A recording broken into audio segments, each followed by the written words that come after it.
Welcome to another edition of CEO Unplugged. I'm Scary Jones from Elvis Duran in the Z100 Morning Show.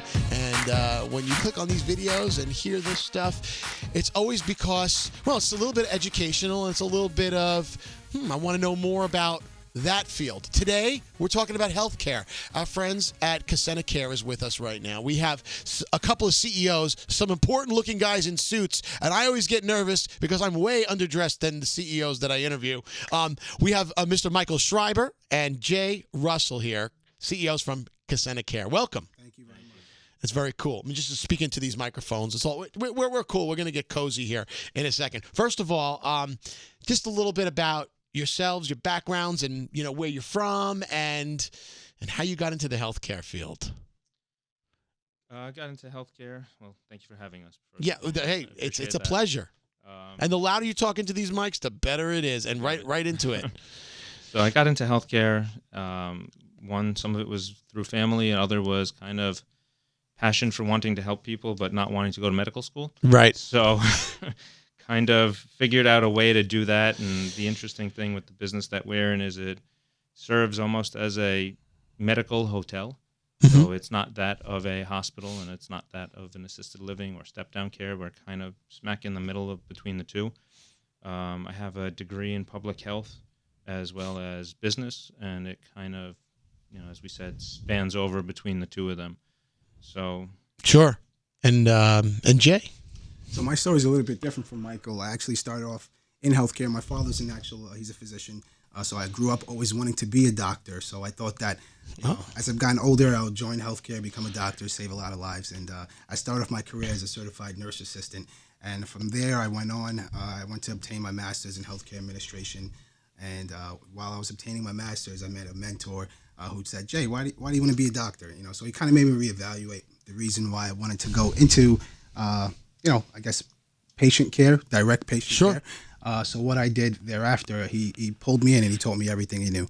And he pulled me into the administrative world, and here I am today. I've climbed the ladder repeatedly over and over again, and I'm fortunate enough to be here today as the CEO of Cassena Care. Very, very nice.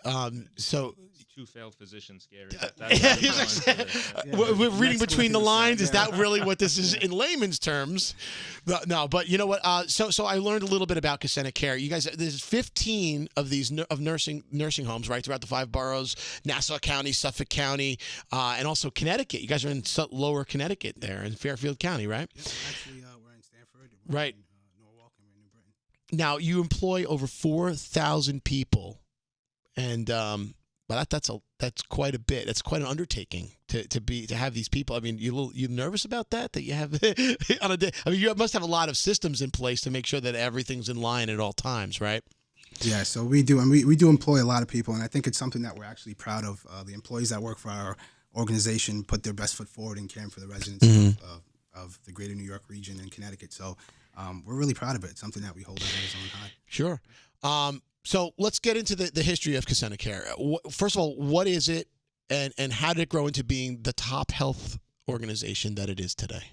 So 2 of our partners back in the 90s, one was a CPA and one was in physical therapy, were into the field and trying to figure out efficiencies, if you will. And that, if you want to call it efficiency management, made a decision that, okay, I could teach you this and you could teach me that. And, one was on front end of the house and the other on back.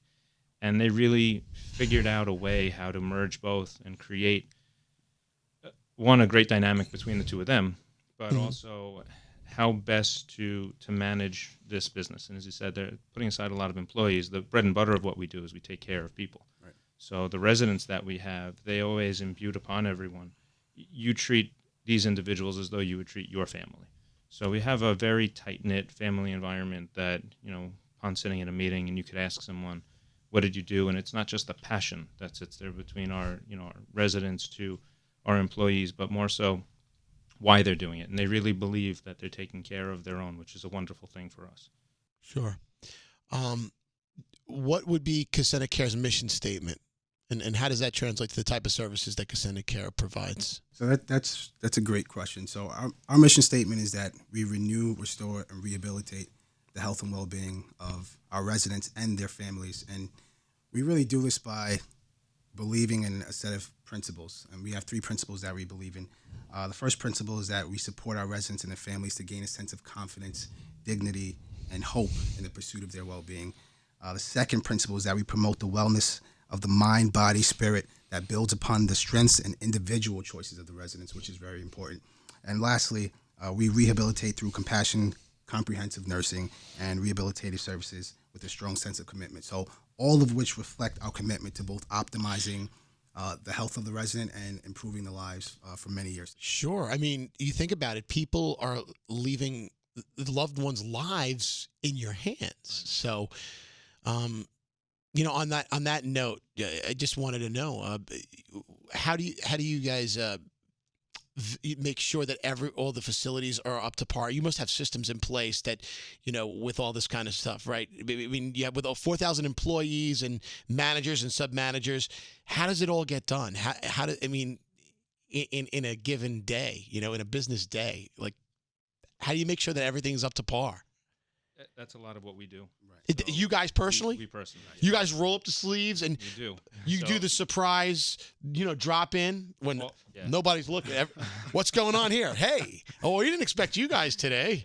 Yeah. All of the partners are responsible for That's everything. important. It is. And again, it's taking that same environment that we Sure. were talking about, which is doing what you believe in. And we hold them to a very high standard to ensure that we would want to be there.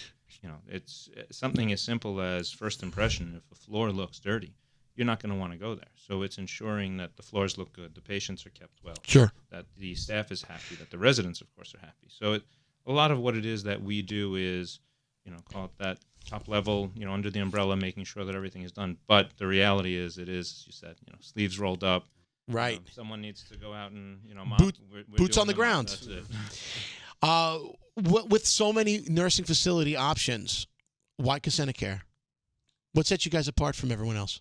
So I think what really sets us apart, and maybe Michael would agree, I'm sure Michael will agree, is that we provide a unique set of specialized services in our facility. So, it can range from urology, neurology, cardiology, rehabilitative services, cardiac rehab, but, dialysis, restorative nursing, all of these services are provided. But the special thing about Cassena Care is that they're actually provided on site. So, for instance, if you have dialysis, right, and you're in an assisted living facility, or if you're in another type of skilled nursing setting, you'll have to get onto a stretcher, wait for the ambulance to come. You'll drive about an hour in the ambulance. You'll go get your dialysis service. You'll sit on the chair for about 3 hours, and then you'll sit in an ambulance ride back. Now, what Cassena Care does, we actually have facilities that has dialysis in-house. Right, so what that does is it improves the overall well-being of our residents. They don't have to spend so much time. I was going to say it cuts down on the time. A bunch of time. So we really focus on the holistic health and the entire healthcare spectrum of the residents to give them a better quality of life. And that was done strategically also in the buildings that we have. We have, as you said, a number in the Bronx, in Brooklyn, Queens. Each of those areas, Long Island as well, has a dialysis center on site. Right. So wherever they might be, any of those residents who do need it. We are seeing an upswing as far as residents who do need dialysis, so we're building more as we do speak. Right. But there's at least one in every borough that we have. Right. Currently, I believe we have over 500 hemodialysis chairs available to the public. That's a lot. It's abundant. What's the need for long-term care in today's society? Because it seems to be a growing need, because my guess is people are living longer. Yes. Did I hit that on the head? You did. We didn't rehearse this. We didn't talk about this. There was no dress rehearsal, folks.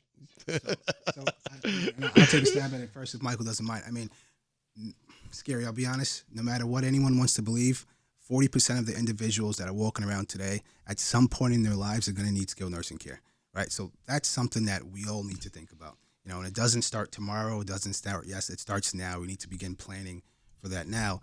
And the skill for long-term care, I mean, I think, 10,000 people turn 65 at every moment to every day. That's about 7 people a second turn 65 years old. So more so than 10, 20, 30 years ago. So more people today are turning 65. People today are retiring. More people are getting older. There are individuals who are 85 years and older. They actually live a lot longer, and that number is actually going to increase fourfold by the year 2050. people that are living past the age of 85. So I think Wow. it's important for us to understand the need of long-term care and actually start to plan for it now. Well, and I think it's not just long-term care, so we're a skilled rehab facility. Right. So Wow. many people, as to what Jay said, you get your weekend warriors who go out there and they play their sports and they tear something. You get a hip replacement, a knee replacement. We are those sites that they go to. So there are those Wow. younger individuals also. It's not just, don't Sure. think of the older gray-haired and, Right. it's, Oh, right. Of course. Yes. It could be some people of all ages. Yep. But for people that are watching this that, are thinking about long term and they're 20, 30 years old now, you might be living to 110 by the time you get there, right? Because of improvements in medicine and technology and all of it. I'm going to read this off the paper because I don't want to get the facts wrong. These are statistics, right? So the healthcare spending is as much as 18% of of the United States' GDP, which is the gross something product, right? Did I get that wrong? Yep. Anyway, so what resources are there that assist with financial burden of having a loved one placed in a long-term facility care? So depending upon 18%. Yeah, it's a big number. That's huge. New York State, for instance, is one of the states that actually provide the largest swath of services available to those who are Medicaid residents. So I think the state provides something to the effect of like 52 of the 54 total services that Medicaid offers. So there's a large ability to get in. That depends upon economics. Medicare is a big provider as well, which of course depends upon being over the age of 65. In addition to 40 quarters paid in. Private health insurance, as you said, people are living longer. People are also working longer, so they are continuing that private insurance which we take, and then there is that private pay for the individuals who don't have either. But resources are available to help, and get you paid. One of the things our facility does do is if an individual, of course, these things happen overnight. Sure. You don't know what it is that you need until it's too little, too late. Right. And what our organization does do is if you do need Medicaid or you are available to it, we will help get that process started for you. That's awesome. I think an important part of that is basically don't wait for a crisis, right? Every day, crisis is happening in the home. Let's start planning now. Let's get a hold of it. Preventative. Yeah, right. Preventative. Meet with your elder care attorney. Start planning now for the future. What if I'm watching this right now and I'm like, I want other options. I don't want to put someone in a nursing home. First of all, what advice do you give to that person? And well, we know it's try us anyway. We're Cassena Care. Otherwise, we wouldn't be having this conversation. But what would be other options for people, especially, if people have to work during the day, they have other obligations. You can't stop your life. I know I'm going through this right now. I have, my great aunt is in an assisted living facility right now. And, my parents, they work during the day or we can't be there 100% of the time. So what are other options other than this? We look at it as kind of step-up care, right? Yeah. Similar to what you're saying is an individual might come in, we have adult day. So if someone has, say, your aunt is home and well, but she needs help during the day, activity, socialization, we have an adult day program. It goes to on-site outpatient therapy. So someone might come in to, rehab that hip that they had done a while ago or just recently done, or stay with us and then said, okay, I'm ready to go home, but still need some services. Right. And then we also offer assisted living in some of our sites as well. So that's, right. And then the next step, of course, is the skilled nursing. And a lot of good things about the services that we provide, like Michael stated about the adult day healthcare, is that if you are a loved one, if you do have a loved one that stays at home during the day and because you have to go to work, you can put them in an adult day healthcare program. What that does is, it prevents hospitalizations. It prevents mom falling at home and then having to be transferred to the hospital. That'll make her ailments, even larger than what they are at the current time. And she can get care for during the day, but then the best part of the adult day healthcare program is that she can go home and lay her head at rest at night, and that's most important. And so decisions, they don't have to be permanent. They could be reversible, and they could be part-time as well. Mm-hmm. And you guys run the gamut. You cover all that. So that's awesome. Well, I've learned a lot about you. What's your website? Tell everybody. Look into the camera and just say it proud. Our website is CassenaCare.com. That's CassenaCare.com. Yeah. Please check us out. If you any opportunities, we're looking for clinicians. We're growing the team. It's a great organization to be a part of, and really appreciate it. Well, I gotta say, I'm feel a little bit more enlightened on the subject of healthcare, and I'm a little bit more comfortable with getting older now, because who knows if I'll ever get married or have kids or whatever, and I might be alone. Who knows? I might have to look to someone like Cassena Care, to you guys, and it's been great. So I appreciate you guys stopping by, taking the time today, and showing me up in the wardrobe department. Michael Schrieber and Jay Russell, thank you so much. Cassena Care. I'm Scary Jones. Thanks for watching CEO Unplugged.